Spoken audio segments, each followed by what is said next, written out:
Tapos sabi niya dito, magcho-choke na naman. Gusto mo bang ulitin ko yung same argument na sinabi ni Kayo? What for? 'Di ba?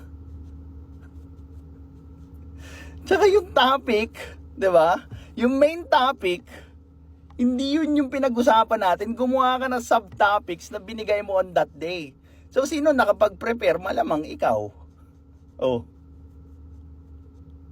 Tapos sisisihin mo ako na binuhat ako ni Kayo. Kasalanan ko ba magaling yung kasama ko? Oh. Sanay siyang makipagdebate sa mga intellectually dishonest na katulad mo. Or rather, alam ko na magiging intellectually dishonest ka, kaya nagsama ako na may experience makipagdebate sa intellectually dishonest. I mean, first time kong makipagdebate doon, di ba? Sa ganong klaseng basurang format. Mangmang yung mangmang yung moderator, wala silbing timer, tapos yung topic on the spot. Di ba? Kung gusto mo lang ako talunin, di sana one-on-one mo na lang ako. Oh. Tapos ngayong ginagawan kita ng content at ako yung gumagawa ng content doon sa debate natin. Di ba? Masasaktan ka. Bakit?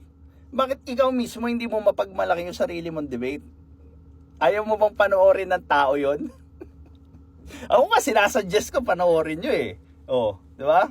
Panoorin nyo yung series ng palitan natin from the start na pumasok ka doon sa live ko hanggang dumating yung debate. And then, tsaka mo kwentuhan ng ganyan, di ba?